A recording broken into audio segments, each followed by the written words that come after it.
সুপ্রিয় এইচএসসি 24 ব্যাচের শিক্ষার্থীরা, গত 2 দিন আগে আমি এই ভিডিওটা আমাদের চ্যানেলে আপলোড করেছিলাম যে সুখবর 25,000 শিক্ষার্থী কিন্তু উপবৃত্তি পাবে। এসএসসি পাস শিক্ষার্থী এখন কারা উপবৃত্তি পাবে সব কিছু বিস্তারিত, যে কিভাবে নিতে হবে সব কিছু। কিন্তু গতকালকে কি হয়েছে, উপবৃত্তির রেজাল্টটা প্রকাশিত হয়েছে 3টা বোর্ডের।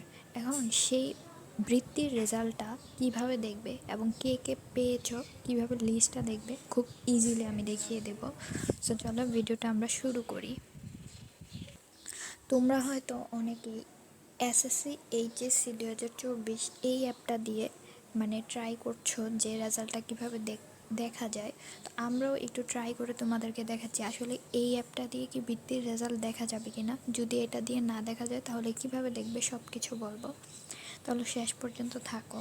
তো আমরা এখন অ্যাপটি ওপেন করলাম। অ্যাপটি ওপেন করার সাথে সাথে এরকম একটা পেজ আসে। এখানে একটু নিচে গেলে একটা অপশান পাওয়া যায় বোর্ড ভিত্তিক। সো এখানে আমরা চলে যাই। তারপরে এখানে যাওয়ার পর বোর্ড ভিত্তিক ফলাফল আমরা যদি এখানে যাই তাহলে এখানে একটা পেজ ওপেন হবে যেটাতে মূলত বৃত্তির রেজাল্ট থাকবে। কিন্তু আসলে আমি জানি না কেন এই অ্যাপটাতে কোনো রেজাল্ট এবার প্রকাশিত হয়নি। আচ্ছা, এই অ্যাপসের মাধ্যমে যারা চাচ্ছ যে দেখতে, অনেকেই দেখছো যে আসেনি, অনেকেই মনে করছে যে উপবৃত্তির রেজাল্টই দেয়নি, উপবৃত্তির রেজাল্ট দিয়েছে কিন্তু এখানে আসে নাই। এখন তোমরা কিভাবে দেখবে সেই প্রসেসটা তোমাদেরকে আমি বলে দিচ্ছি। তোমাদের সবার ফোনে আশা করি ক্রোম নামক যে অ্যাপসটা আছে সেটা আছে, না হয় তোমরা তোমাদের গুগলেও চলে যেতে পারো। সো আমি ক্রোমে যাব।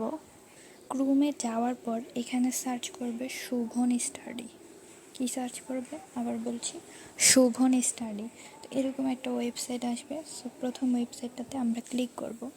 করার পর একটু লোড নেবে। তারপরে দেখো এই ওয়েবসাইটে কিন্তু একটু নিচের দিকে স্ক্রল করো, দেখো 3টা বোর্ডের এসএসসি 2024 বৃত্তির রেজাল্ট দিয়েছে। 3টা বোর্ডে মূলত দিয়েছে, যেহেতু 8টা মেবি বোর্ড, কিন্তু 3টা বোর্ডের রেজাল্ট প্রকাশিত হয়েছে চট্টগ্রাম, সিলেট এবং কুমিল্লা। এখানে শুধু 3টা বোর্ডের দেওয়া আছে। আস্তে আস্তে ওই রেজাল্টগুলো যখন বাকি বোর্ডগুলো দিবে তখন এখানে অ্যাড করা হবে। সো তুমি যে বোর্ডে শিক্ষার্থী, এই 3টা বোর্ড থেকে তোমরা সেই বোর্ডে চলে যাবে। আমি ধরো কুমিল্লা বোর্ডে যাব, তো এখানে একটা ক্লিক করলাম। করার পর কোনো অ্যাড আসলে ক্রস করে দিবে। ওকে, একটু রোড নেবে।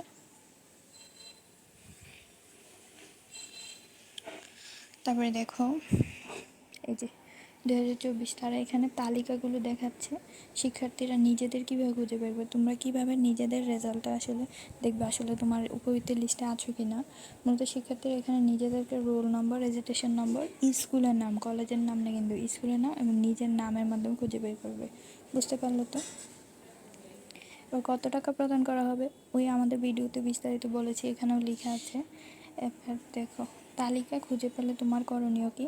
উপবৃত্তির তালিকা যদি শিক্ষার্থী নিজের নাম খুলে খুঁজে পায় তাহলে যে কলেজে ভর্তি হয়েছে সেই কলেজের রেজাল্ট প্রকাশ হওয়ার 7 দিনের মধ্যে নিজের অ্যাডমিট কার্ডের ফটোকপি, রেজিস্ট্রেশন কার্ডের ফটোকপি, উপবৃত্তি পাওয়ার পৃষ্ঠার একটা কপি এবং ব্যাংক অ্যাকাউন্টের তথ্য জমা দিতে হবে, অর্থাৎ কলেজের সাথে যোগাযোগ করতে হবে।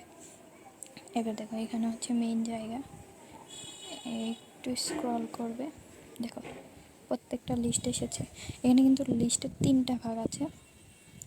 একটা হচ্ছে যে ট্যালেন্ট পুল ভিত্তি, এর মধ্যে সায়েন্স, হিউম্যানিটিস, কমার্স গ্রুপ ভাগ আছে। আরেকটা হচ্ছে তোমার উপজেলা ভিত্তিক, আরেকটা হচ্ছে জেলা ভিত্তিক। প্রত্যেকটা জেলা ভিত্তিক তোমরা এখানে দেখতে পাবে।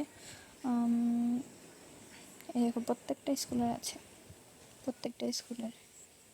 ঠিক আছে, তোমার লিস্ট আছে কি না তুমি একটু কষ্ট করে খুঁজে বের করে নেবে। এটা আসলে তুমি ওই যে উপজেলা, জেলা এসব হিসাব করে তুমি দেখলে পাবে।